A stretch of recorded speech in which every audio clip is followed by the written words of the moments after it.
Bienvenidos a Sucedió una noche, un programa dedicado al mejor cine de todos los tiempos. I wanna hide from the sun, I wanna live in the dark, I wanna go to the movies. Nobody's waiting outside, but I feel alright, 'cause I'm here on my own. I can kiss Marion and Jane, I can sing in the rain, I can be Superman. I'll never come out again. Sucedió una noche, un programa producido por Cadena Ser y el canal de televisión TFM. Don't look for me in the town, I'm not lost in the crowd, I am here at the movies. Bob is driving his cab and Steve has a shark that's 30 feet long. I can fly over the cuckoo's nest and come again, 'cause I'm totally crazy. My eyes are wide shut at last.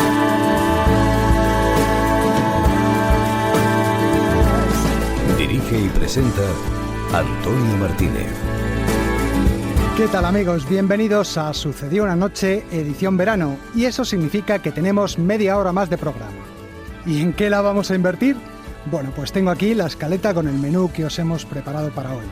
Vamos a recordar a un gran cómico americano, Bob Hope, en el 15 aniversario de su muerte. Otra grande, en este caso gran actriz del cine español, la veterana María José Alfonso, será nuestra invitada en la sección de entrevistas para hablarnos del cine de su vida. Y para grandes de verdad en lo suyo, los Rolling Stones. Mick Jagger acaba de cumplir 75 años y vamos a felicitarle dando un repaso a lo que ha sido la colaboración de los Stones con el mundo del cine. Más cosas. Tiburón, la película de Spielberg, es la cinta que nos trae Jack Bourbon para su sección de cine de terror, muy apropiado para estos días de playa. Y en este repaso veraniego que le estamos dando a la historia de los géneros cinematográficos, vamos a hablar precisamente del género de terror. Tendremos más cosas, un poco de música de cine, nuestro juego de las películas, y vamos a comenzar ya mismo con el título de la programación del canal TCM por el que apostamos esta semana.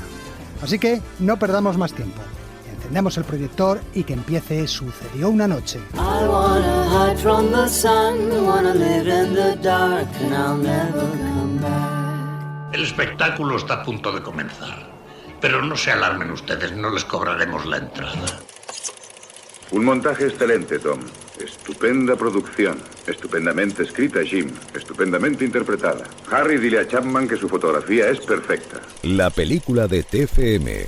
Esta semana os proponemos como apuesta Quiz Show, El Dilema, una película dirigida en 1994 por Robert Redford, que se emite en TCM el próximo miércoles a las 10 de la noche.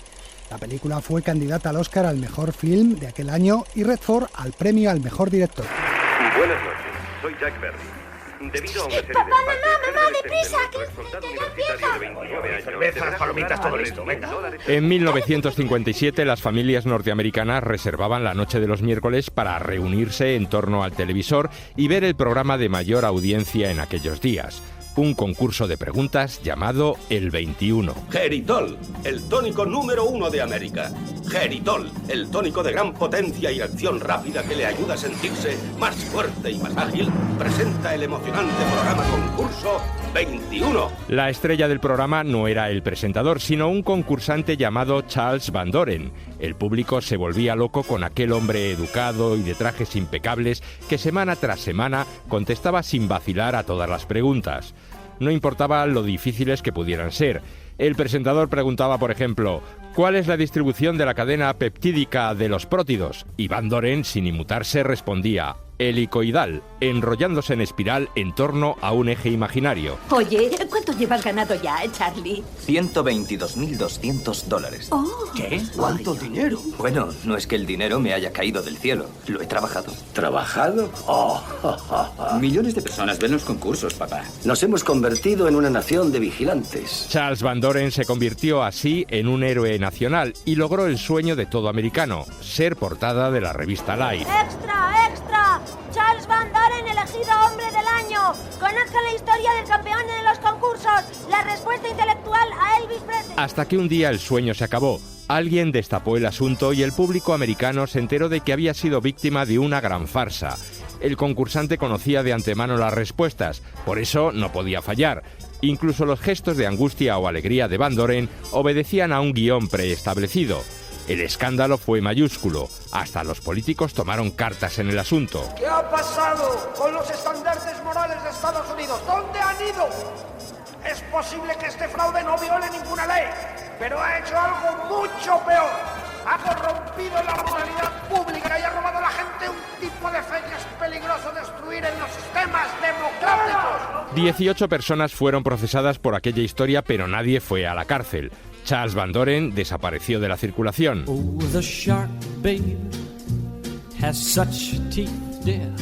Aquel famoso escándalo le sirvió a Robert Redford para hacer Quiz Show, El Dilema, una contundente crítica del poder de la televisión y de la manipulación que ejerce sobre el público.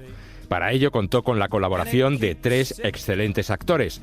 Ray Fiennes interpreta al encantador Charles Van Doren, profesor universitario y miembro de una prestigiosa familia de escritores. Y su padre es Carl Van Doren.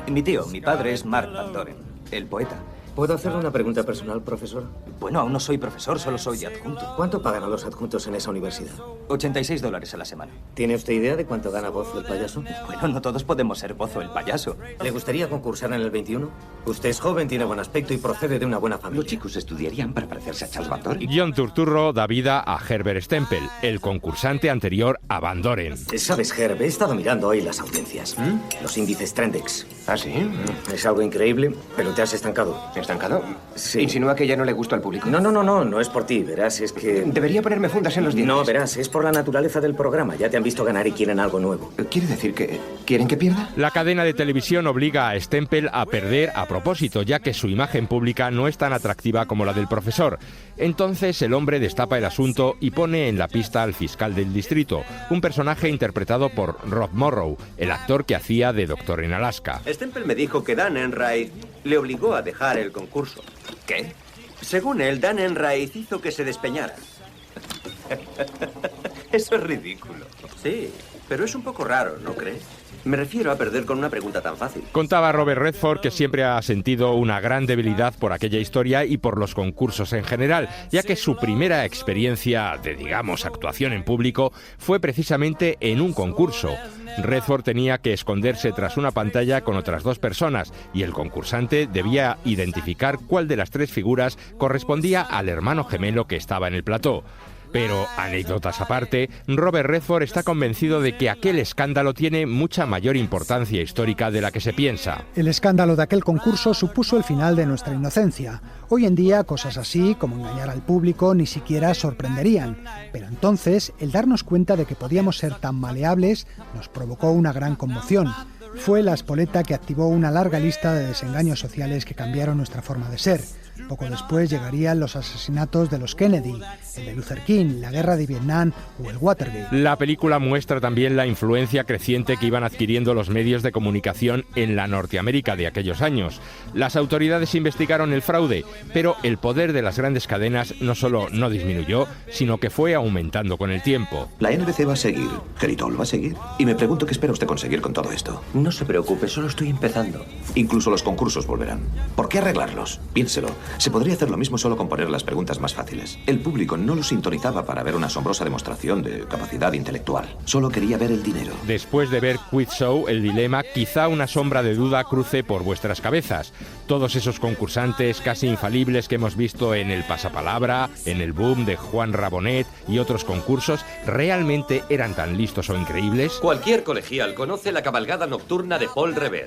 Por 11 puntos. ¿Cuántos faroles se colgaron en la vieja iglesia del norte? ¿Quién cabalgó con Paul Revere? ¿Quién le prestó su caballo? ¿Era una yegua o un potro? ¿Y cómo se llamaba dicho caballo? Seguramente sí, pero tras ver Quiz Show, quizá empecéis a ver los concursos televisivos de otra manera. Yes, that line falls on the right, babe. Not that Maggie's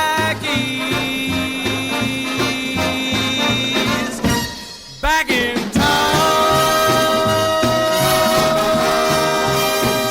Sucedió una noche, todas las semanas jugamos a las películas. Es un juego sin premio, pero que pone a prueba vuestros oídos cinéfilos. Un diálogo y un tema de su banda sonora son las pistas que os damos para que intentéis adivinar estos otros 4 títulos que también emite TCM la semana que viene. ¿Te crees eres un dios y sabes lo que eres. Vamos, eres un cerdo, un canalla, un asesino, un miserable. Y me alegro de lo que hice. Me alegro de lo que hice. Y continuaré haciéndolo hasta que consiga... ¡Ven aquí!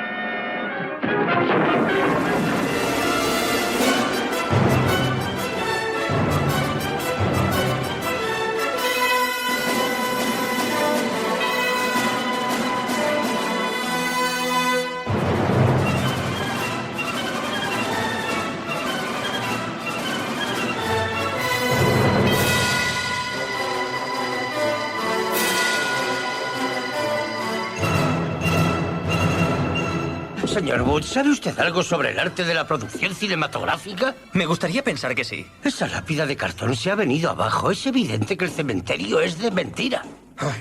Eso no lo notará nadie. No se fijan en los pequeños detalles, sino en el conjunto de la película. ¿El conjunto? Sí. Entonces, ¿qué me dice del policía que llega de día pero de repente ahora es de noche? Mire por dónde, pero no quedamos en que creen los milagros.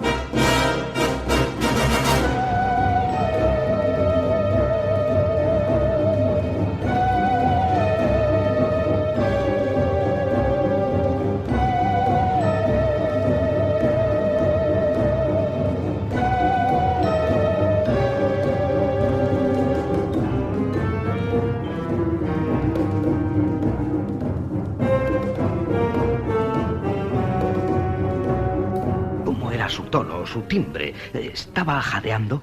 ¿Balbuceaba? En resumen, ¿cómo sonaba? No era una voz grave. Era tal vez así. Messenger, Messenger, Messenger.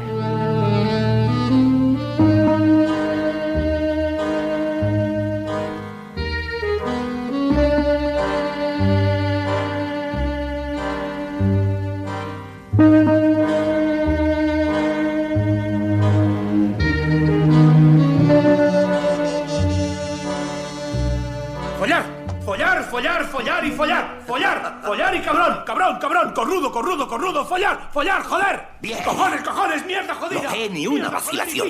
Picha, joder, y follar y tetas.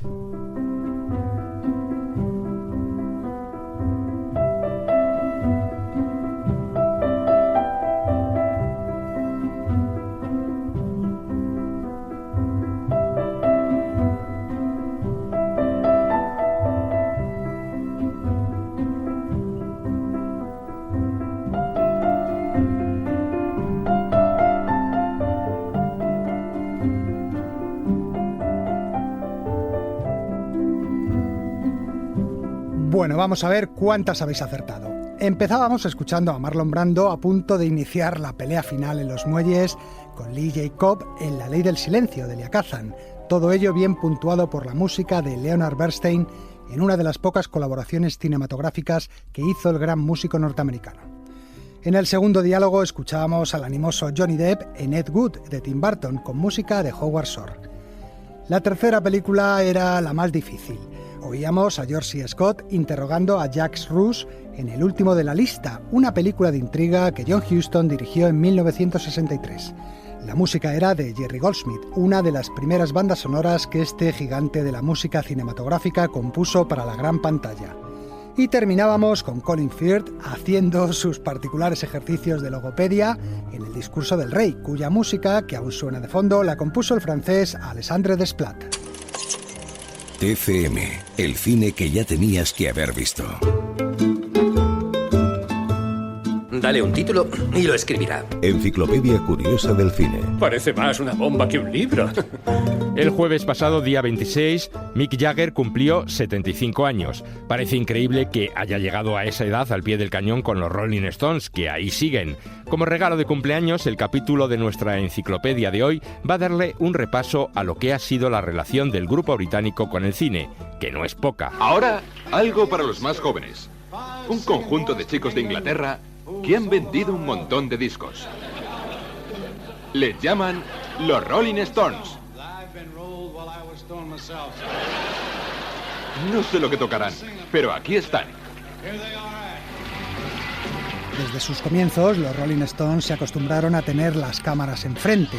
Televisión, cine, videoclips musicales, un género en el que por cierto fueron pioneros ya a finales de los años 60 y que según confiesa Mick Jagger siempre ha sido una de sus debilidades. La verdad es que me gusta bastante hacer vídeos. Algunas veces supone un montón de trabajo porque suele resultar muy difícil rodar en los lugares que eligen, ¿sabes?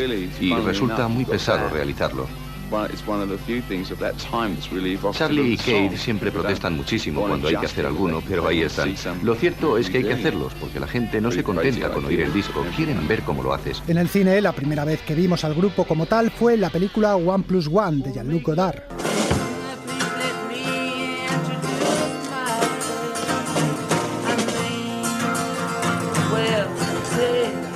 La película contaba la génesis de una canción, Sympathy for the Devil. Los músicos aparecen en el estudio desarrollando los acordes, ensayando, pero la película no tiene una lógica narrativa aparente. Las tomas de los Stones se mezclan con imágenes de los Panteras Negras y otros exponentes de la contracultura de los años 60. Mick Jagger. Me encontré muchas veces con Jean-Luc Godard en la habitación de un hotel en Londres. Solía preguntarle de qué se trataba la película y era imposible conseguir una respuesta. Lo cierto es que nunca llegué a saberlo.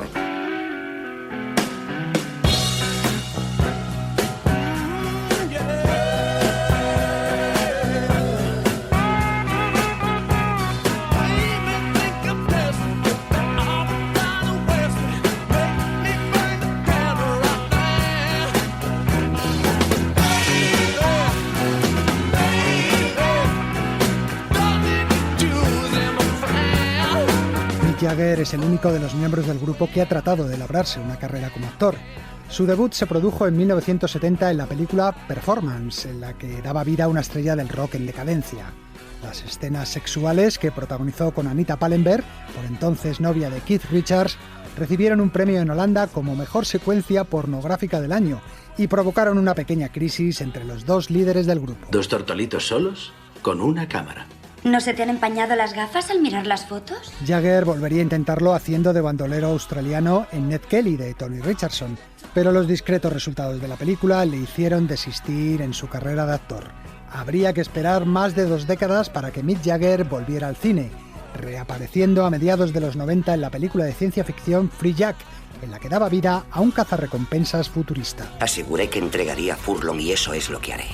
Puedes organizar tus planes como quieras, pero te aconsejo que apartes a tus hombres de mi camino. Desde entonces, Jagger se ha dejado ver esporádicamente en películas como Bent, en la que hacía de travesti cabaretero, o Servicio de Compañía, en la que dirigía una agencia de gigolos. No hacemos la calle. Atendemos a mujeres solitarias que necesitan consuelo emocional, además de espiritual. A menudo solo es una amistad. ¿Solo mujeres? Llámame anticuado. Jagger también ha centrado sus esfuerzos en el aspecto empresarial del cine. Hace unos años creó la productora Jagged Films, con la que ha producido películas como Enigma o I Feel Good, la historia de James Brown. En cuanto al resto de los Stones, hemos visto a Keith Richards haciendo de padre de Johnny Depp en la 3ª y 4ª entrega de la saga Piratas del Caribe. Has visto de todo, has hecho de todo, has sobrevivido. Ese es el truco, ¿no? Sobrevivir. No se trata de vivir para siempre, Jackie. El truco es convivir con uno mismo para siempre. Y los otros 2 miembros actuales del grupo, Ronnie Wood y Charlie Watts, no descartan intentarlo alguna vez. Si es bueno para Keith, es bueno para mí.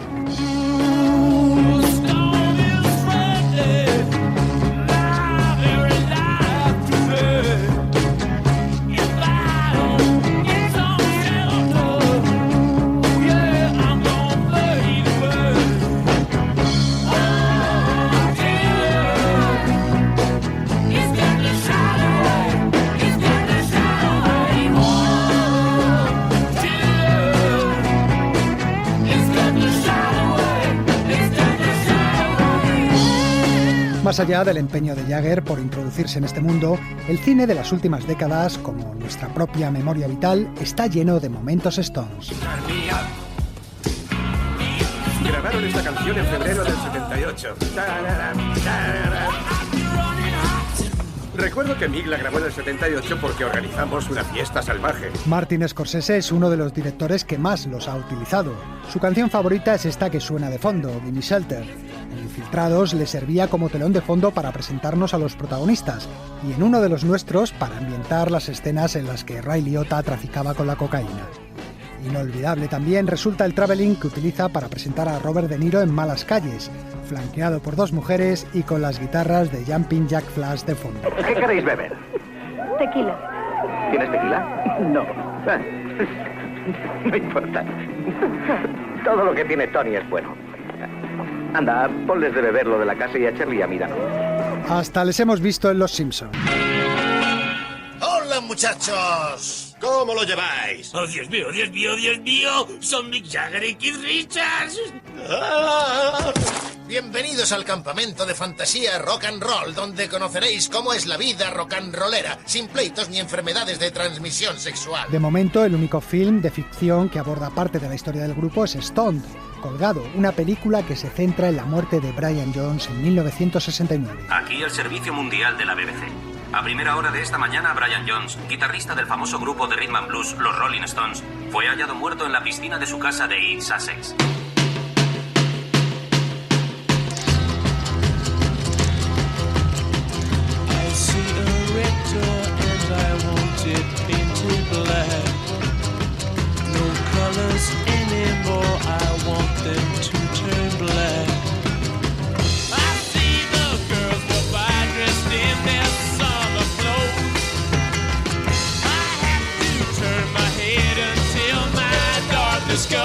El guitarrista Brian Jones fue quien convenció a Mick y a Keith para fundar la banda, y aunque no componía, era un músico muy notable, capaz de dominar cualquier instrumento. Lo malo es que también fue quien se tomó más en serio la senda salvaje que el manager del grupo había trazado para los Stones. Quitaos esos trajes, comeos el escenario. Vamos, chicos, si los Beatles son Cristo, vosotros sois el anticristo. Enseguida se convirtió en el miembro más problemático de la banda. La gente cree que soy un drogata, pero lo dejé. Ahora soy un borracho. Me han caído varias condenas. Tal es así que sus compañeros habían decidido expulsarle. Mick ha organizado otra gira americana. Y por mis antecedentes, los abogados dicen que soy un lastre. Pero entonces sobrevino la tragedia. Oficialmente Jones se ahogó por accidente en su piscina, aunque diversas teorías aseguran que fue asesinado, y esa es la tesis que defiende esta película, Stoned. 3 días después de la muerte de Brian Jones, sus compañeros celebraron un multitudinario concierto homenaje en el Hyde Park londinense, concierto que fue filmado en la película The Stones in the Park. Aquel que recordamos. Que las numerosas sendas marcadas por el azar sean iluminadas por los cielos cada vez más. Que las sombras de la tierra se borren. La vida, como una cúpula de cristal de colores, se eleva por las escaleras de la blanca y radiante eternidad hasta que la muerte la hace estallar. No menos mítica es Gimme Shelter, otra película concierto que recoge la actuación del grupo en Altamont, San Francisco, ante más de 500.000 de espectadores. Aquel concierto, plagado de incidentes violentos, marcó de alguna forma la muerte del Flower Power y el sueño hippie. Comenzó como un típico día californiano, precioso y lleno de paz. Pero entonces todo tomó un mal cariz. Recuerdo cómo iba hacia el escenario y cómo esos chicos estaban revolucionándose y supe que algo no marchaba bien. Las cámaras recogen a pocos metros del escenario el asesinato del joven Meredith Hunter, acribillado a cuchilladas por varios miembros de Los Ángeles del Infierno, la pandilla de moteros que ejercía como servicio de seguridad en el evento. Se nos podría culpar parcialmente por no haberlo revisado mejor. Fue algo caótico, una total desorganización. Esperas que como toda la gente de San Francisco es tan maja, tan relajada y tan organizada, todo iba a salir bien, pero por supuesto no fue así. Hay numerosos documentales sobre el grupo y también muchas películas de conciertos, nada menos que una veintena. Una de las mejores es Shine a Light, de cómo no su gran admirador Martin Scorsese. For their second and final appearance at the Beacon Theater, please welcome the Rolling Stones. Setlist. Okay, first song.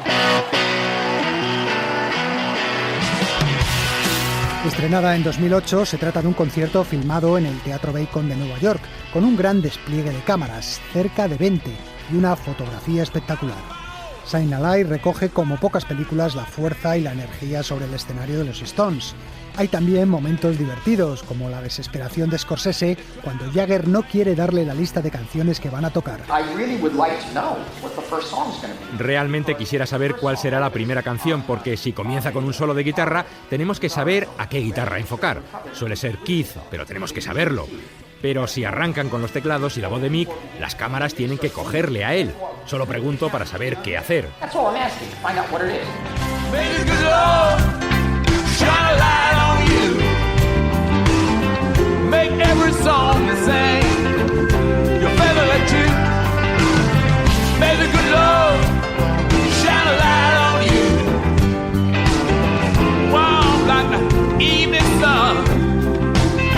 Por no faltar al grupo, no le falta ni siquiera una película maldita. En 1968 rodaron para la BBC un especial televisivo titulado Rock and Roll Circus, en el que las atracciones circenses se mezclaban con actuaciones de rock. Al final, Mick Jagger decidió vetar su emisión porque consideraba que la actuación del grupo no estaba a la altura. La única razón por la cual no resultó es que lo hicimos en un rodaje de tan solo 2 días. Llevábamos 48 horas sin dormir. Ese fue nuestro fallo. Pero el hacerlo fue enormemente interesante, porque estoy tocando el bajo con John Lennon y Eric Clapton está tocando con la guitarra Cher Blues. Lo cierto es que ahora adquiere un significado totalmente diferente. Rock and Roll Circus se editó finalmente en DVD en 1996. Y de maldito también podíamos calificar un viejo proyecto de película de animación titulado Ruby Tuesday, del que se habló durante muchos años, pero que al final no se concretó.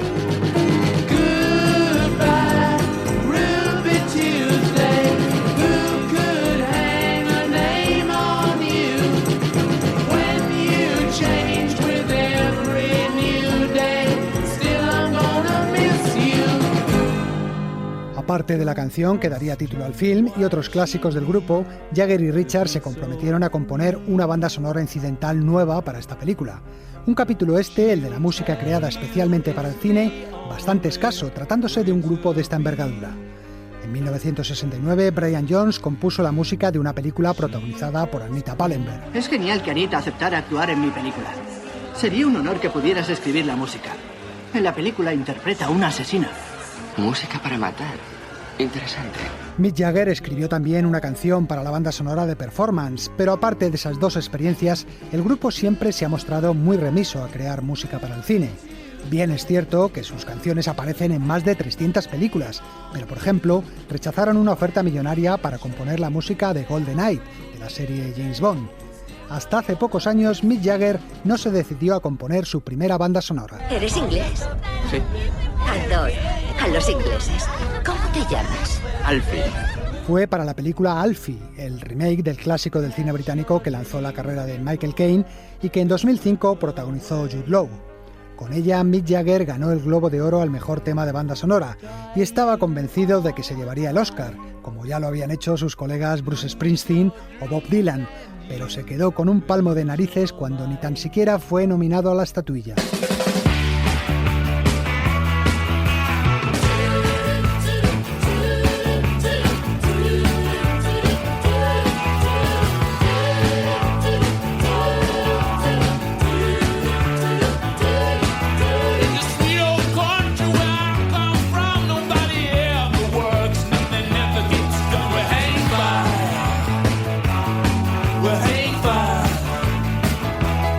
Jagger ha cumplido 75 años y Keith Richards lo hará dentro de unos meses. El batería Charlie Watts tiene ya 77, pero es posible que los Stones no hayan dicho aún su última palabra, ni en la música ni en el cine. Y eso que hace ya 40 años que se lleva anunciando su jubilación. Tenéis que coger lo que podáis, cuando podáis y mientras aún podáis. Eso es lo que hacen los grandes. Porque si creéis que Mick Jagger va a seguir intentando ser una estrella de rock a los 50 años... os equivocáis de cabo a rabo. Este manager de la película Los Wonders no tuvo en cuenta que se trata de la banda de rock más grande de la historia. Ya lo dijo Pete Townshend de los Who el día de su entrada en el Salón de la Fama del Rock and Roll. En la velada de hoy hay un gran número de artistas, pero los Stones siempre serán los más grandes para mí. Ellos representan al rock británico, e incluso ahora que son amigos míos, todavía sigo siendo su admirador. Chicos, hagáis lo que hagáis, no intentéis envejecer armoniosamente. No iría con vosotros. Y en eso están, envejeciendo a su manera, al pie del cañón.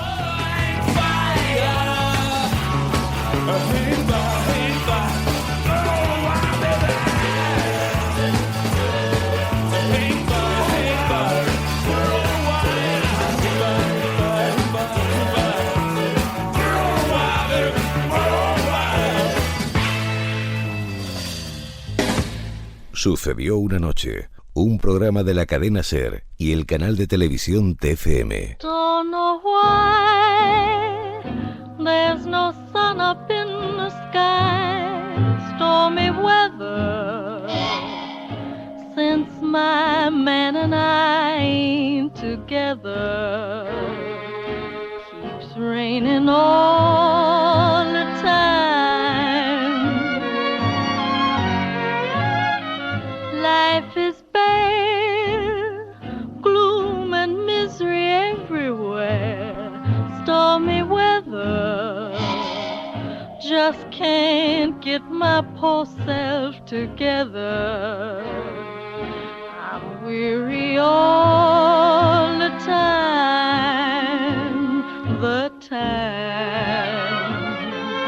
so weary all the time. When he went away, the blues walked in and met me. If he stays away, old rocking chair will get me. All I do is pray the Lord above will let me walk in the sun once more. Hemos comenzado la segunda parte de Sucedió una noche con este clásico del jazz vocal que es Stormy Weather, que Lina Horde cantaba en la película Tiempo tormentoso, de Vincente Minnelli. Y ahora vamos con esa nueva sección que nos está acompañando este verano. Los géneros cinematográficos. Pues eso, acción, amor, aventura, misterio, cine. En esta sección estamos repasando los principales géneros cinematográficos, sus características, su historia y sus protagonistas. Hoy vamos a hablar del cine de terror. ¿Qué vas a poner? Fresh Blood, sangre fresca. Una película muy bonita y educativa.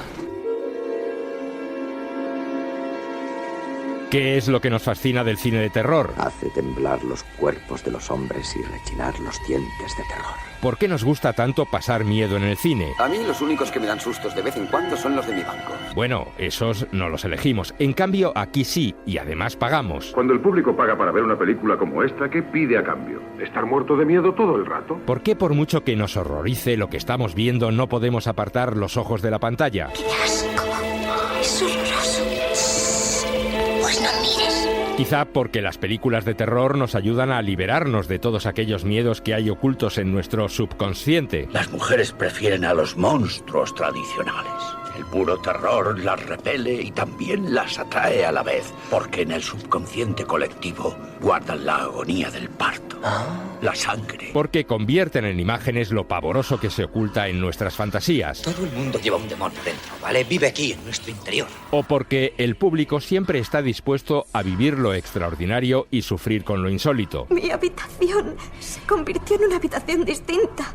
Incluso vi a alguien que le faltaba la mitad del tronco. Por eso el terror es uno de los géneros más populares. ¿La primera película que viste en tu vida? La momia. Lo cierto es que pasar miedo y sentir emociones fuertes atrae desde siempre a los hombres. En la antigüedad, cuando el hombre vivía en las cavernas, salió un día un tipo y empezó a perseguirle un mamut. Se llevó un susto de muerte, pero escapó. Y cuando ya pasó todo, se sintió fenomenal. Sí, porque seguía vivo. Sí, pero sabía lo que había visto y lo sentía. Y para provocar esa catarsis, el cine se ha valido de las historias más fantásticas. Cosas que salen de sus guaridas y se comen a la gente, muertos que vuelven a la vida, gente que se convierte en plantas. Y de todo un ejército de extrañas criaturas. Bien, ¿a qué te dedicas? Soy vampiro. Eso no me lo habían dicho nunca. Vampiros, hombres lobo... Hay luna llena. Cuidado con la luna. Fantasmas y espíritus atormentados... Hay un fantasma en mi casa. La vi en el agua, a mi lado, en la bañera. Muertos vivientes... Malditos zombies. Me dan escalofríos. Científicos locos... Ustedes buscan a un tal Hyde. Yo soy el Dr. Jekyll. Y monstruos de lo más variado. ¡Atrás! ¡Atrás! ¡Atrás! Incluso cosas y lugares que adquieren vida propia y maldad. Esa casa no debe ser habitada. No quiere que la habite nadie. Seres que han nacido, en definitiva, de nuestras más profundas pesadillas. ¡Que alguien me despierte, por favor! ¡Por favor! O de la más salvaje realidad. ¿Te gustan las películas de terror, eh? Sí, sobre todo las de criminales psicópatas. Incluso el terror puede nutrirse de lo que tenemos más cerca. ¡Vamos, cabritillos, dejadme entrar!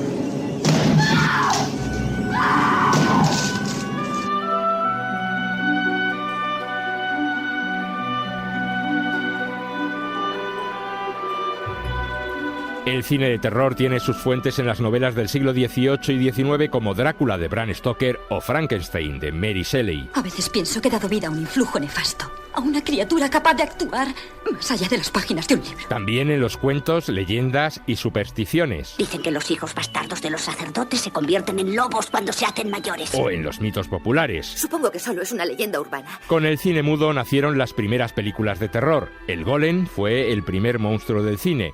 El expresionismo alemán nos trajo a Nosferatu y al Dr. Caligari. Despierta, Césare. Yo, Caligari, tu amo, te lo ordeno. Y en Estados Unidos, Lon Chaney se convertía en la primera gran estrella del género, encarnando a todo tipo de monstruos, desde el jorobado de Notre Dame al fantasma de la ópera. Mira qué chiste corre ahora por nuestra escuela. No pises esa araña, que puede ser Lon Chaney. Con el sonido llegó el primer gran mito universal del terror. Yo soy Drácula. Le doy la bienvenida. Bela Lugosi encarnó en varias películas a un príncipe de las tinieblas refinado y sensual. Elegancia y erotismo que se acentuarían años después con el que interpretó en otras cuantas Christopher Lee. ¿Conde Drácula? En efecto, sea bienvenido a mi casa. Drácula inauguró el ciclo de terror de la Universal durante los años 30, una de las épocas doradas del terror cinematográfico. Al conde vampiro le seguirían otros monstruos, como la criatura del Dr. Frankenstein. Miren, se mueve. Está vivo. Está vivo. Y otros como el hombre lobo, el hombre invisible o la momia. El ser al que nos enfrentamos no es de carne y hueso, de hecho, envidia la carne. Pero el terror de la Universal, con su toque poético y más dado a sugerir que a mostrar, llegó a su fin con la llegada de la Segunda Guerra Mundial. El público encontró entonces motivos más reales para tener miedo. Sí, la bomba atómica es algo horrible.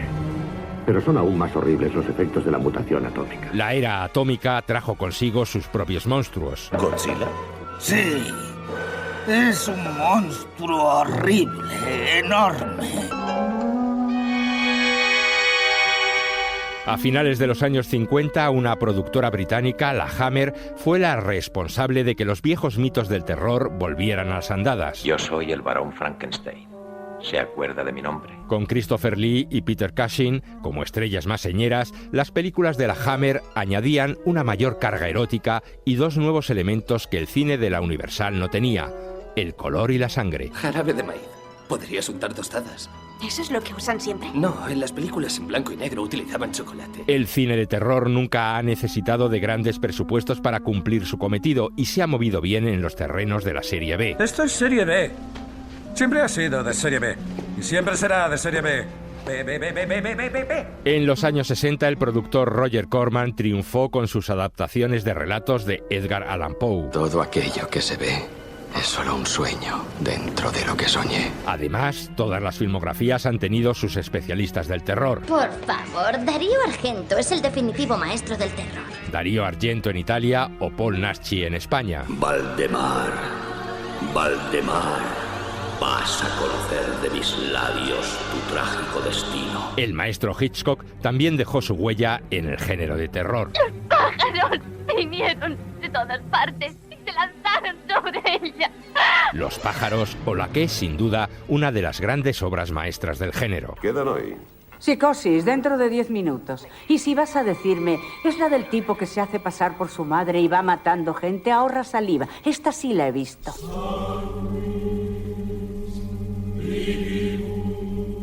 En el cine de los 70, Satanás hace su aparición con fuerza. Soy Demian Carras. Y yo el demonio. El precedente había sido unos años antes La semilla del diablo. ¡Salve Satán! ¡Salve, Satán! Satanás es su padre.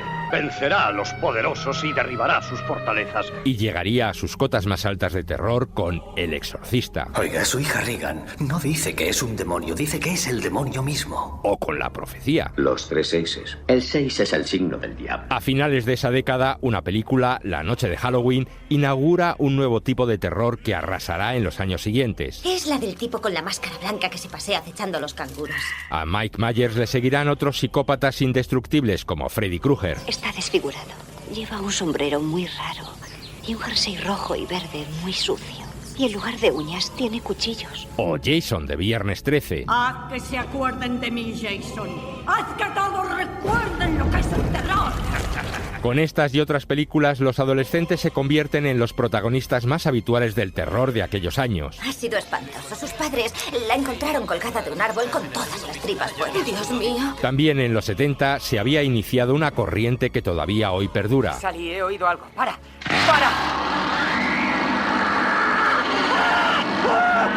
Leatherface, con su sierra mecánica en La Matanza de Texas, inauguró el reinado del gore y las películas de sangre e higadillos. ¡Qué horror! ¿De verdad hay gente que ve estas películas? Tú, por ejemplo. En las últimas décadas, la literatura ha seguido alimentando al género con autores actuales. Sam me ha dicho que eres un fan de Stephen King. Soy el mayor fan de Stephen King del mundo. Se han creado nuevos clásicos como El Sexto Sentido. A mí me encantó, pero adiviné el final. Pues no mucha gente lo adivina. Es asombroso. Nuevos personajes míticos. ¿Y de quién se trata? Del psiquiatra Aníbal Lecter. Aníbal el caníbal. Y argumentos más actuales. La llamada proviene de la memoria del móvil de la persona muerta. De una víctima a la siguiente. Ha habido corrientes como el cine de terror oriental con sus niños inquietantes. Señora Sache, ese niño. ¿Quién es ese niño que está arriba? Y sus imágenes perturbadoras. Un pozo, lo sabía. Un pozo. Sadako debe de estar aquí debajo. Incluso en España, donde el cine de terror siempre había sido considerado de segunda clase, se ha convertido a veces en rey de la taquilla con películas como Los Otros, El Orfanato o Rec. Pablo, ¿qué narices estaban haciendo esa mujer? ¡Se la estaban comiendo viva, Manu! Y es que nuestros miedos nunca se van a agotar. Siempre habrá temor a la muerte y a lo desconocido. Ahí fuera hay algo que nos está esperando. Y no es un hombre. Y por eso los espectadores seguiremos viendo películas de terror. La película no daba mucho miedo, pero el próximo estreno será estupendo. Porque sabemos que el último grito está aún por llegar.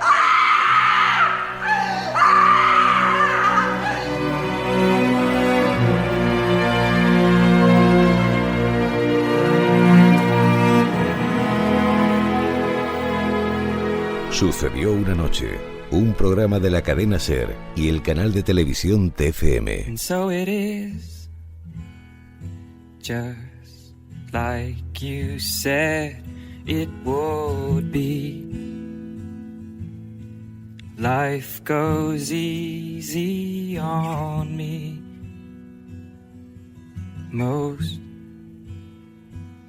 of the time.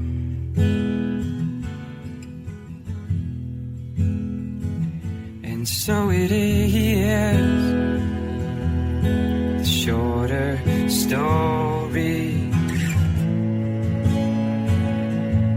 No love, no glory. No hero in her sky.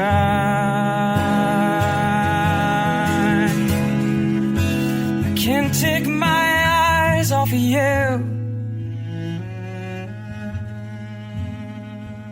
I can't take my eyes off of you. Can't take my eyes off of you. I can't take my eyes.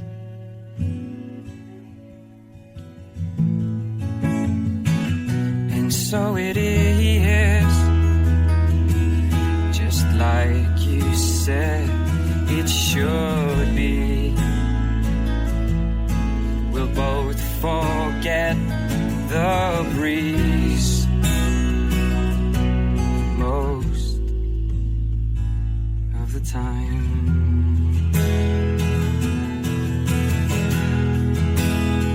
And so it is, the colder water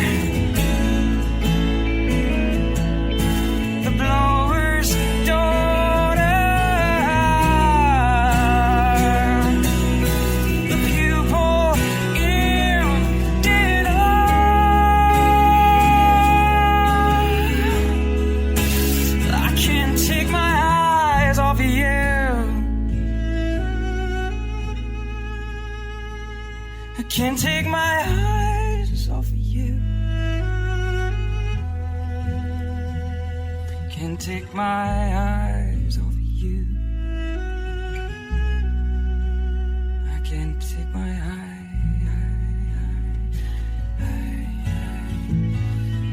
Estamos escuchando a Damien Rice con una canción titulada The Blower's Daughter, canción que abría y cerraba la película Closer, Cegados por el Deseo, una tragicomedia romántica del año 2004, protagonizada a 4 bandas por Natalie Portman, Jude Law, Julia Roberts y Clive Owen.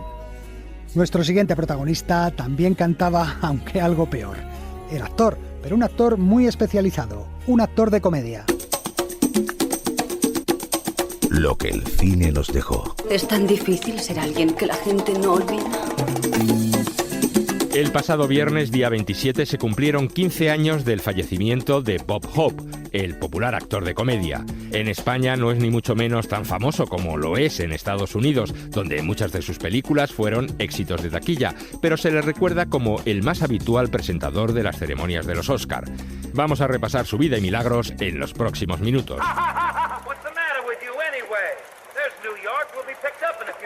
Una tarde de los años 40, en el patio de butacas de un cine de Nueva York, se sienta un niño de 7 años. Está boquiabierto ante lo que ve. Años después, aquel niño afirmaría: desde aquel mismo momento supe que era exactamente lo que quería hacer en mi vida. La película que veía el niño era Ruta a Marruecos. El protagonista era Bob Hope, y el niño, que gracias a él descubrió su vocación, alcanzaría la fama algunos años después con el sobrenombre artístico de Woody Allen. Am I in love? Am I in love? Well, I really wish I knew. Bob Hope es uno de los grandes de la comedia americana, a pesar de que ninguna de sus películas haya llegado a la categoría de clásico, ni se le pueda considerar un gran actor. El verdadero mérito de Bob Hope fue el personificar un concepto que hasta su llegada era bastante difuso, el concepto de showman. El Woody Allen de las primeras películas, Dan Aykroyd, Billy Crystal, Will Ferrell y muchos otros cómicos posteriores bebieron en Hope como fuente de inspiración. ¿Pero a qué se refiere? ¿Quiere usted decir que alguien como yo, como Laurel y Hardy o Bob Hope somos agresivos? Agresivos u homosexuales latentes. Lo ocultan ustedes tras sus chistes. Yo no puedo hablar por los demás, pero una teoría es... Ya fuera en el cine, en la radio o en la televisión, Bob Hope dotaba siempre a sus personajes de la misma personalidad. Ese es mi truco. Quieren que mire para otro lado, ¿eh? Pero no voy a dejarme engañar porque soy un poco más listo que ustedes. El personaje típico de Hope solía ser un tipo audaz, satisfecho de sí mismo. Al principio resulta antipático. Mi madre no me dejó entrar en casa hasta los 14 años. Ahora bien, en cuanto empezaban los problemas, se transformaba en un cobarde y en un inútil. Al fin y al cabo, todo el mundo se equivoca. ¿Es culpa mía meter tanto la pata? Eso es para lo único que sirves, borrico. El personaje le dio buenos rendimientos. ¿Tienes algún dinero, Kit? $6, un par de balas y una chapa de cerveza. Bien, ¿puedes conseguir algo? Sí, vendiendo mi cadáver en la Facultad de Medicina. Los problemas económicos eran solo cosa de los argumentos. En los años 40 y 50, Bob Hope era uno de los cómicos mejor pagados del show business. A eso añadió un olfato especial para los negocios. ¿Cuál es la noticia, Vanescu? Cuéntame. Me daría encantado si me das $10,000. Todo hecho. ¿10,000 qué? $, es una ganga el notición te colocar. Sí, de mendigo. En absoluto, el actor invirtió en el sector inmobiliario y en 1972 la revista Show Magazine calculó que era el hombre más rico del mundo del espectáculo. Bob Hope nació en Inglaterra en 1903. Su padre, un cantero de poca fortuna, emigró con toda la familia a Estados Unidos cuando Bob tenía 4 años. Uno de los primeros éxitos artísticos del niño fue ganar un concurso de imitadores de Charlotte. Ya podía ver mi nombre en grandes letras. Lo que no vi fue la letra pequeña. Trabajó más tarde como miembro de la compañía ambulante del cómico Fatty Arbuckle. Se curtió en el vodevil y al cabo de un tiempo su voz por fin empezó a sonar. Y les voy a contar lo que me pasó el otro día con mi mujer. En muchas de las casas americanas de los años 30 sonaba en la radio la voz de Bob Hope. Chistes cortos y rápidos, variaciones sobre los mismos temas, su cobardía, sus fracasos con las chicas, su nariz. Bob Hope era rápido, ingenioso, pero lo que muy pocos oyentes sospechaban era lo que se escondía detrás de ese ingenio y esa rapidez. Mira, Charlie, esto no tiene fuerza. El gag lo has destripado en la frase anterior. Pero ¿no te das cuenta? No, venga, dale otra vuelta. Venga, Johnny, a ver. El cómico trabajaba con una legión de guionistas que le preparaban los chistes. A veces improvisaba, pero siempre sobre una laboriosa preparación previa. La radio le dio a conocer, pero la fama le llegó gracias al cine. Siempre he querido ser un detective duro como Humphrey Bogart, Dick Powell o Alan Ladd. No, nunca logró ser un duro detective de cine negro. Eso sí, Bob Hope, el listillo, el cobarde, consiguió ser pirata o cowboy, pero siempre en un tono de parodia. Sabe, nunca había conocido a un actor. Manténgase alejada de ellos, la mayoría son casanovas y aprovechados. Oiga, le hago una proposición. Una mujer con su vestuario podría actuar en mi número. We're off on the road to Morocco. Durante los años 40 y 50, las películas de Bob Hope supusieron el 50% de los ingresos de la Paramount. Según parece, ha viajado mucho. Sí, con un número como el mío es más seguro. He estado en muchos países, India, Europa, África. Tenía que haber visto mi película Camino de Marruecos. ¿Tuvo éxito? ¿Éxito? Hubiera sido sensacional, pero había un cantante de ojos azules con laringitis que me robaba los planos. Tuve que despedirle. Tuvo mucho éxito su serie de Ruta a Marruecos, Ruta a Singapur, Camino de Bali, etc. Películas en las que Hope y Bing Crosby interpretaban a dos artistas de vodevil siempre envueltos en aventuras en lugares exóticos. En ellas, además de sus temas habituales, Bob Hope explotaba el enfrentamiento con Bing Crosby. El día que te conocí había buitres en el cielo, era un mal presagio. Eran palomas, no te preocupes, yo te sacaré de esta. No, mira, no me saques de nada ni me metas en nada, ¿quieres? En esa serie de películas también solía trabajar Dorothy Lamour, que se convirtió en pareja habitual de Bob Hope. Juntos hicieron 11 películas, entre ellas uno de los mayores éxitos comerciales del actor, Morena y peligrosa, del año 1947. Soy la baronesa Monteil. ¿Una baronesa? Siento como si alguien me mirase. Sí, soy yo. Llegué aquí hace 3 días en el Reina Azul. Ajá. Con el varón, mi esposo. Así que tiene marido, ¿eh? Esta foto la hicieron el día que llegamos. ¿Por qué va en una silla de ruedas? Mi esposo es inválido. Lleva sentado en ella más de 7 años. Es un silla adicto. A western ranch is just a branch of Nowhere Junction to me. A finales de los años 50 empezó su cuesta abajo cinematográfica, aunque sus películas nunca han dejado de pasarse por televisión en Estados Unidos. Aquellos títulos que vistos hoy en día parecen insustanciales, pero que han dejado un hondo recuerdo en toda una generación de espectadores americanos. Woody Allen, por ejemplo, dijo una vez: Si quisiera tener un fin de semana de puro placer, consistiría en ver media docena de películas de Bob Hope. Bob Hope llevó también su show a los programas de televisión.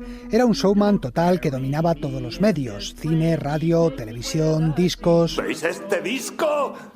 Es buena música y todos vais a bailar. Sí, ponga el disco y lo escucharemos. Por eso, cuando cada año la Academia de Hollywood buscaba un presentador para la noche de los Oscar, Bob Hope era siempre la primera opción. Ladies and gentlemen, Mr. Bob Hope. Es la persona que más veces ha presentado la ceremonia, un total de 18 veces. Dejemos aparte pequeñas diferencias, viejas enemistades y empecemos otras nuevas. Hay grandes películas. El Padrino 2 tiene grandes posibilidades. Ni el señor Price ni el señor Waterhouse han oído hablar de ella durante los últimos 4 días. Él, en cambio, nunca fue nominado por ninguna de sus películas, aunque recibió varias medallas de la Academia de Hollywood por su contribución a la comedia. You've made a lot of movies. Few. You never got an Oscar, though. Does that really bug you? Yeah. Ha participado en muchas películas. ¿Le molesta que nunca le hayan dado un Oscar?, le preguntaba una periodista. Next year I'm gonna have Mickey Rooney bronzed and forget the whole thing. El año que viene haré que bañen en bronce a Mickey Rooney y me olvidaré de todo.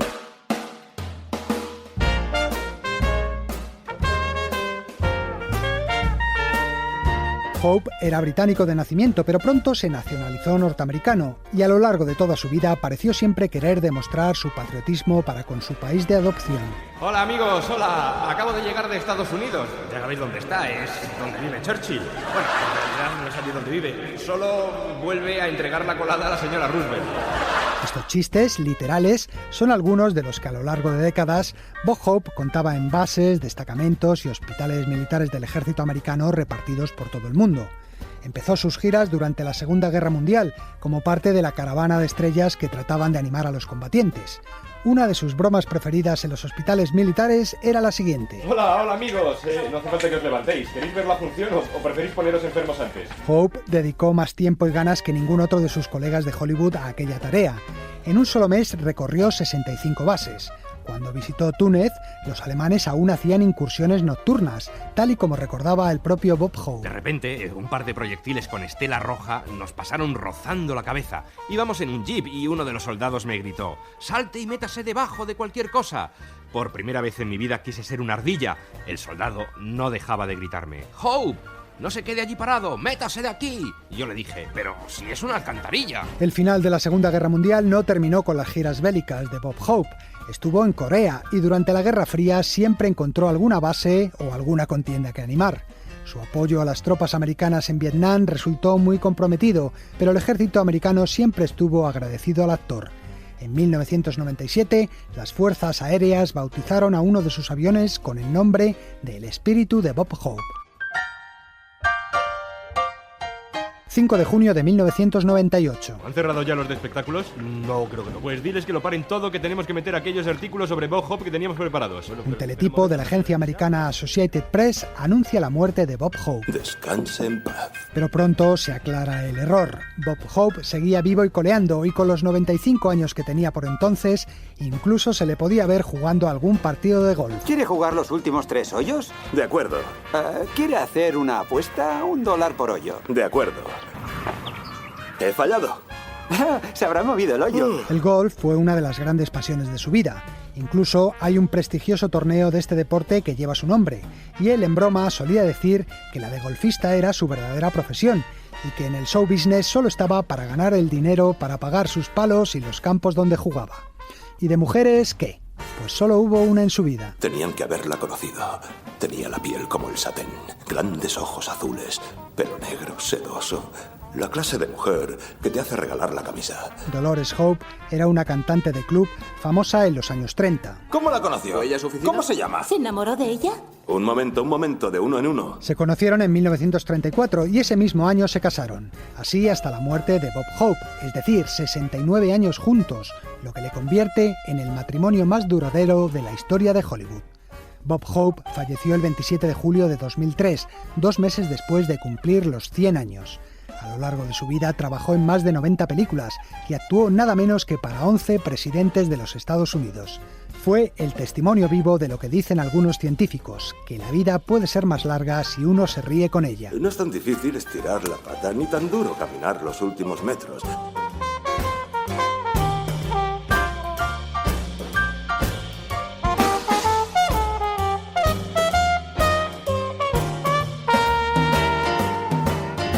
Sucedió una noche, un programa de la cadena SER y el canal de televisión TFM.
que suena es el tema central del Club de los Poetas Muertos, una melodía compuesta por el francés Maurice Jarre.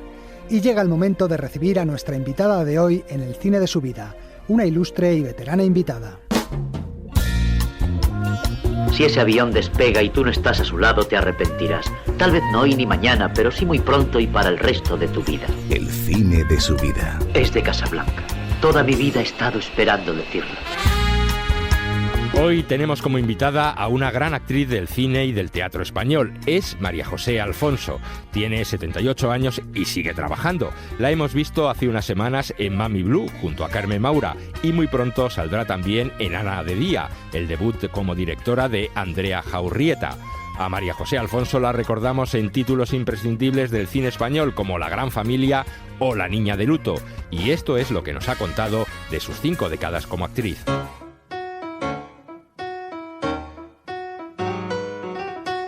Bueno, yo pisé la universidad solamente para hacer teatro, ¿eh?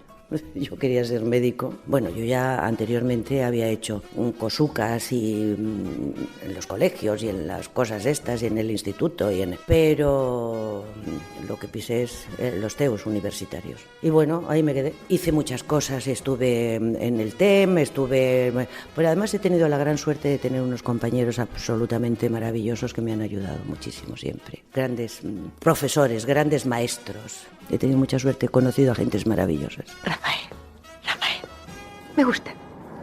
Tienes nombre de arcángel. Funciona bastante bien, no es necesario cambiarlo. Nunca he pensado en cambiarlo. Ya te he dicho que no es necesario. Yo he hecho doblaje, radio, televisión, teatro. Si firmas ahora y triunfas luego, el dinero se lo llevan ellos. ¿Y qué es lo que hay que hacer?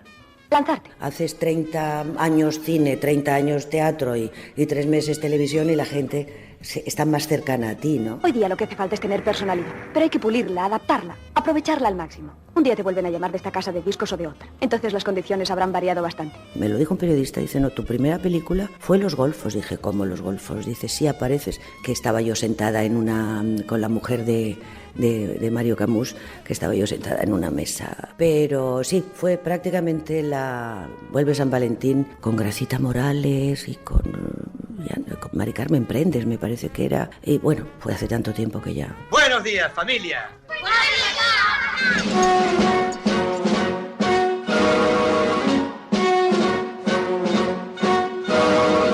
La Gran Familia, eso que se ha convertido ya en histórico, vamos, que además cuando no la ponen en Navidades, porque es normal que la pongan en Navidades, la gente te lo pide, dices, pero yo como no la puedo poner, escribir a la televisión y que la pongan. Pero se ha convertido en un clásico, esa es la verdad, yo estoy encantada. ¿No tienes que contarme nada? Lo de todos los días. Pero bueno, ¿ese chico qué te dice? Pues me habla de sus cosas, de deportes, de sus compañeros de trabajo, de motores, sobre todo de motores. Yo creo que no sabe cómo expresarse. Dime, mamá, ¿cómo se te declaró a ti, papá? Solo recuerdo que le dije que sí enseguida. Lo estaba deseando. Y yo también, pero como si no. Podrías pensar, es una película que se ha quedado rancia o que... No, es inconcebible, claro, en muchos aspectos, pero bueno, para eso está la imaginación y para eso está el cine, ¿no? Pero es como una película todavía muy fresca. Señorita, hija, a ver si me coses este botón. Ahora no, abuelo, es que no ves. Pues los médicos no cosen más que con guantes. Porque de ahí he arrancado inclusive entrañables amistades porque todos éramos muy jovencitos.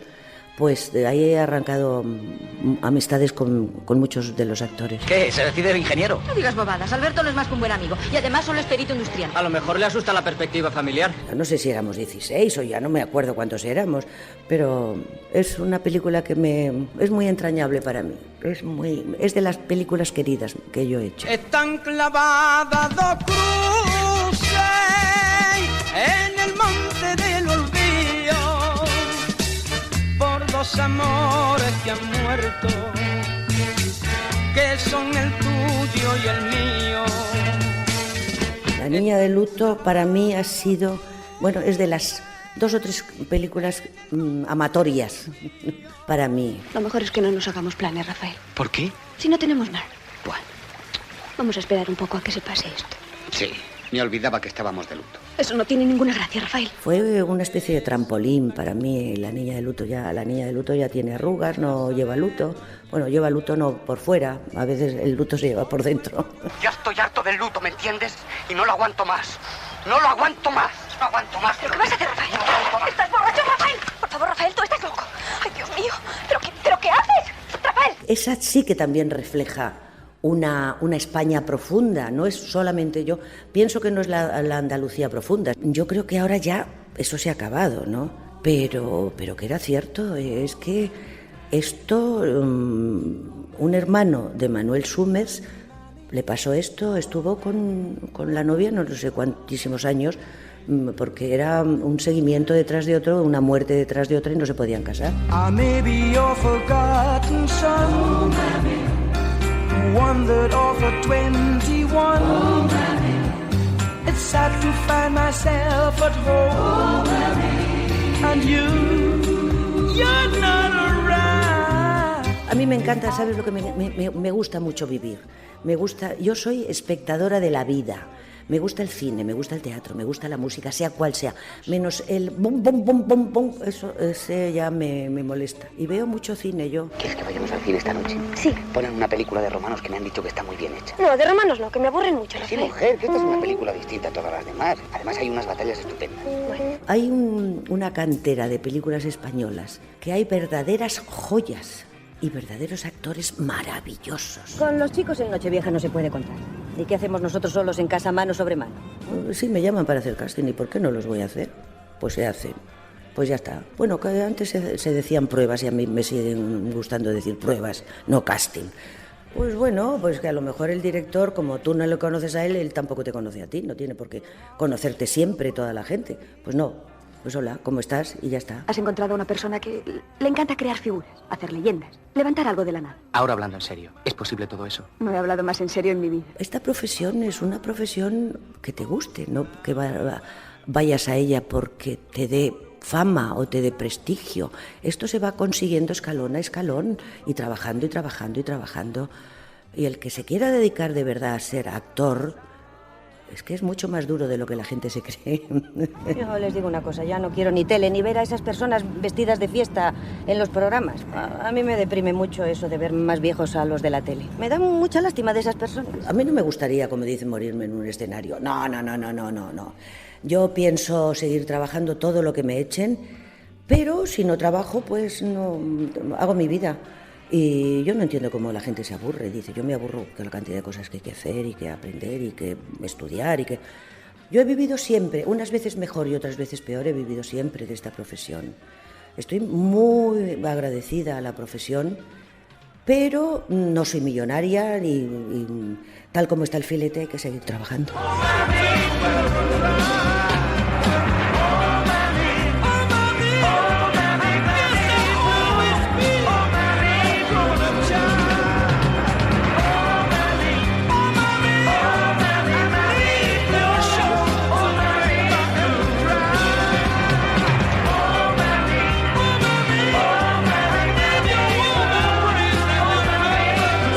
Sucedió una noche, un programa de la cadena SER y el canal de televisión TFM. Hey, Janet. Yes, Brad. I've got something to say. Uh-huh. I really love the skillful way you beat the other girls to the bride's bouquet.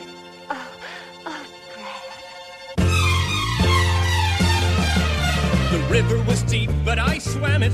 Janet. The future is ours, so let's plan it. Janet. So please, don't tell me to can it. Janet. I've one thing to say, and that's damn it, Janet. I love you. The road was long, but I ran it. Janet. There's a fire in my heart, and you fan it. Janet. If there's one fool for you, then I am it. Janet. I've one thing to say, and that's damn it, Janet, I love you. Here's the ring to prove that I'm no joker. There's 3 ways that love can grow. That's good, bad, or mediocre. Oh, Janet, I love you so. It's nicer than Betty Monroe had.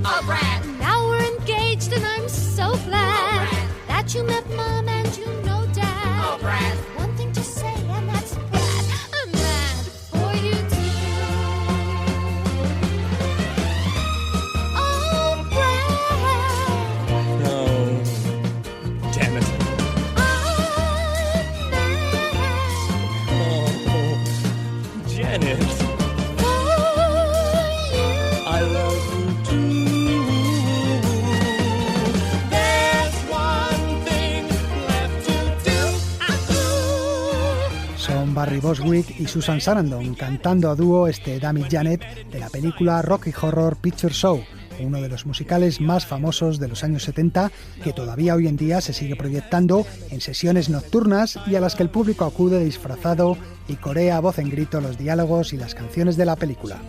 Pero nosotros nos dirigimos ya hacia el último reportaje del programa de hoy, que como siempre nos lo trae nuestro especialista, Jack Bourbon. Jack Bourbon presenta... Dios santo, ¿qué le hace? No creí que se tratara de ese tipo de película. Mi terapia de terror.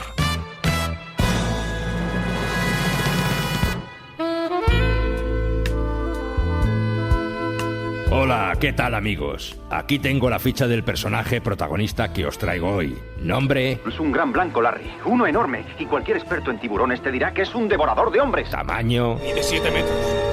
8 metros. Y pesa 3 toneladas. Características... Tienen algo muy característico.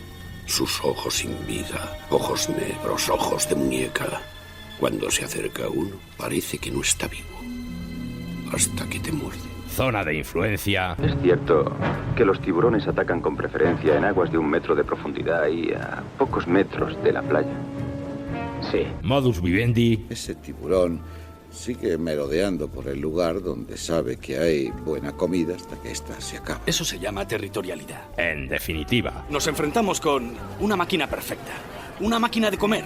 Un verdadero milagro de la evolución. Y todo lo que esa máquina hace es comer, nadar y procrear tiburoncitos, eso es todo. Estoy seguro de que ya sabéis el título de la película de la que vamos a hablar hoy. ¿Tiburón? Esa película me encanta. A mí también.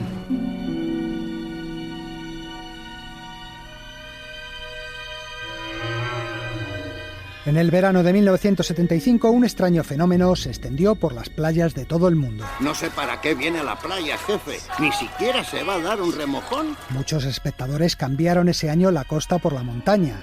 En las playas, muchos bañistas se lo pensaban antes de poner los pies en el agua, y las madres no dejaban a sus hijos bañarse solos. Mamá, ¿puedo coger la colchoneta y volver a meterme? Quiero ir al agua. Quiero ir al agua. La culpa de todo la tuvo el éxito de una película estrenada poco antes que había desatado toda una psicosis colectiva. ¡Un tiburón! ¡Un tiburón!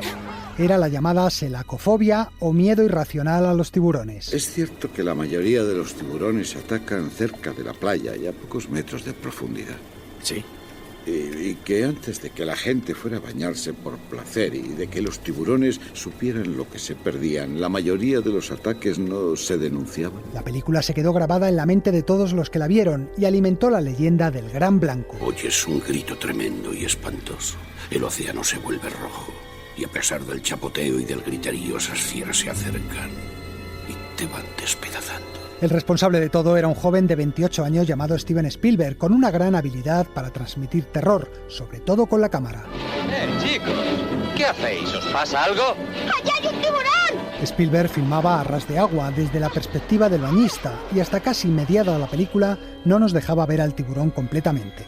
Aparecía en movimientos rápidos e imprevistos sin que pudiéramos verle con claridad, tan solo se notaba su presencia. ¿Has visto? ¿Qué es eso? El director apostaba más por sugerir que por mostrar, hurgando así en el miedo más profundo del ser humano, el miedo a lo desconocido. Pensé que lo que podía dar mucho miedo era no ver al tiburón, ver solo el agua. Muy pocos han visto a un tiburón realmente, pero todos hemos nadado en la playa.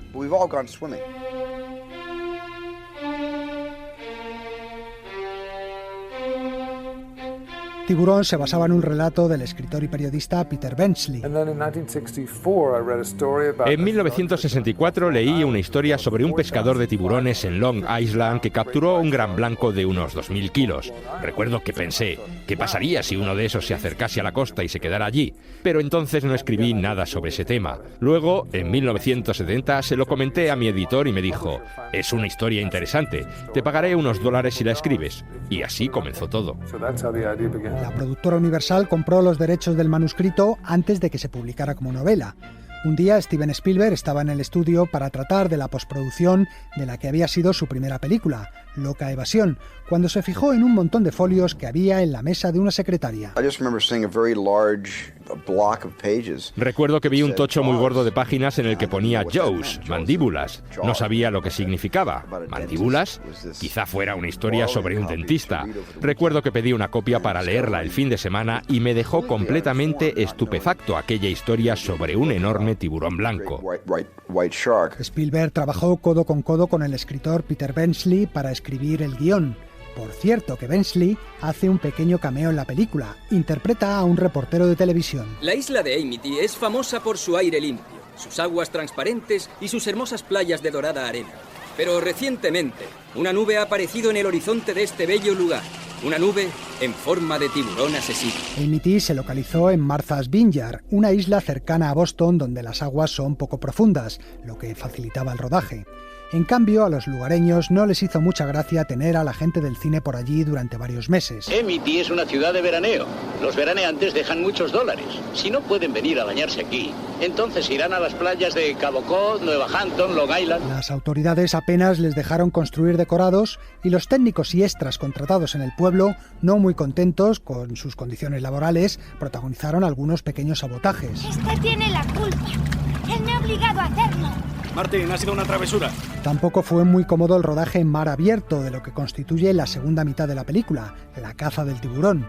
Spielberg quería transmitir aislamiento, pero cada vez que empezaban a filmar, algún velero entraba en cuadro. Aquí Hendrix, he visto una sombra, cambio. Falsa alarma, habrá sido un reflejo. También tuvieron problemas logísticos. El primer barco que utilizaron se hundió con los protagonistas a bordo, que tuvieron que ser rescatados. Necesitará un barco más grande.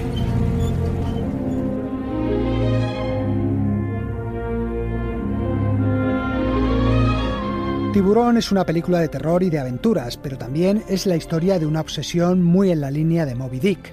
Y como en esa historia, también había tensión entre los personajes. Tiene manos de ciudad, señor Hooper. Se ha pasado la vida contando dinero. Ya está bien, no tengo por qué aguantar estos desplantes de héroe de la clase trabajadora. La rivalidad entre el lobo de mar, Robert Shaw, y el científico Richard Dreyfuss iba más allá del guión, ya que los dos actores se llevaban fatal.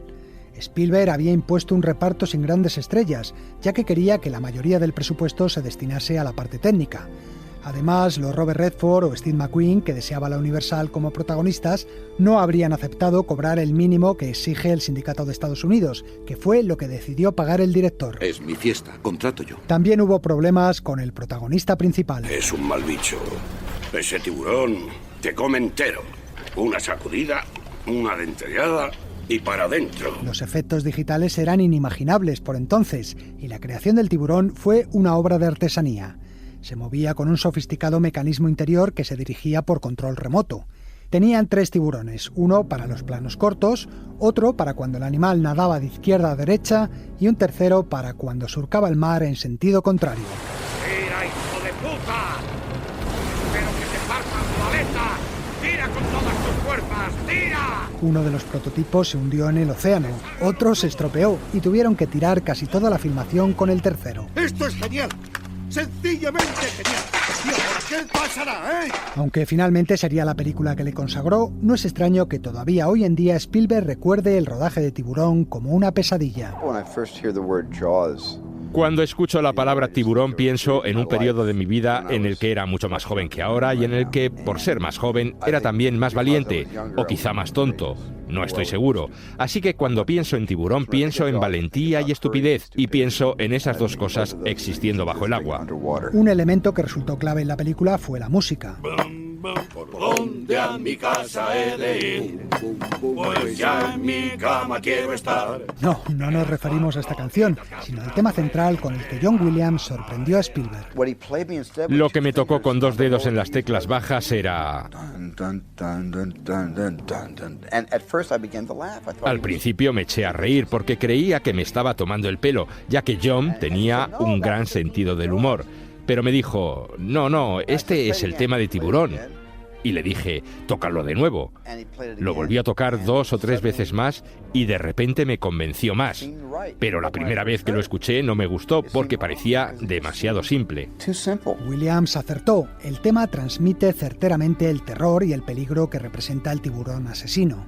Podemos decir que la música es el propio tiburón, consigue sustituir a la imagen, ya que es ella la que nos informa de su presencia, como explicaba uno de los grandes fans de la película y de su banda sonora, el director Alejandro Amenábar. Cuando te das cuenta de que el muñeco, el supuesto tiburón, no funciona, lo suple Williams, la cámara subjetiva que pone Spielberg y la música de Williams. Fue capaz de decir tiburón sin el tiburón. Es la segunda parte donde ya el tiburón funciona, pero no es lo mismo. Y es una delicia oírlo. Y además cómo evoluciona del terror a la aventura, a ese lado épico cuando empiezan a perseguir el tiburón. Yo es una de esas bandas sonoras que me puedo oír todos los días.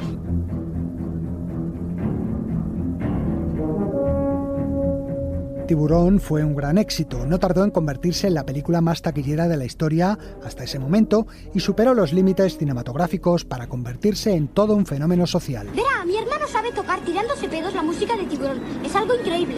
¿Qué has dicho? Toca con pedos la música de Tiburón. Tiburón inauguró la moda de los grandes estrenos veraniegos, cambió el concepto de cine comercial y convirtió a Spielberg en el rey Midas de Hollywood, abanderando a una nueva generación que se hizo definitivamente con las riendas del cine americano. Antes yo odiaba el agua. No sé por qué. Pero no nos hemos olvidado de la escena para la terapia de Bourbon. Para ello hay que volver al principio, ya que Spielberg se metió al público en el bolsillo desde la primera escena. ¿A dónde vamos? ¡A bañarnos! Una rubia de fiesta nocturna en la playa se mete en el mar. ¡Espera! Su ligue está borracho y no tarda en quedarse dormido en la orilla, pero la chica no es la única que está en el agua.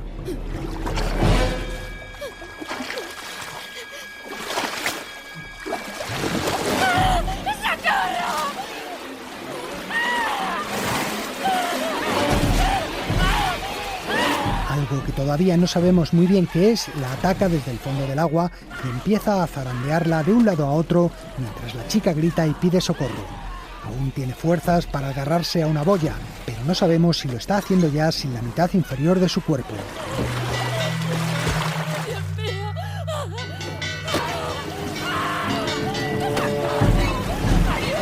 Finalmente, la joven se hunde en el mar, dejando tan solo una mancha de sangre en el agua.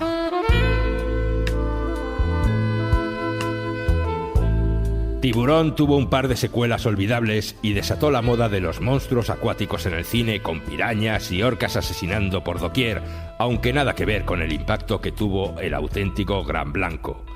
Un hito en la historia del cine y una de esas películas que hay que ver antes de morir. Eso sí, espero que de forma más placentera que los protagonistas del film.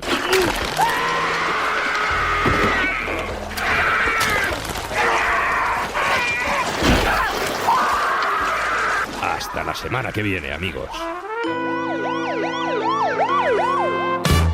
Continuará.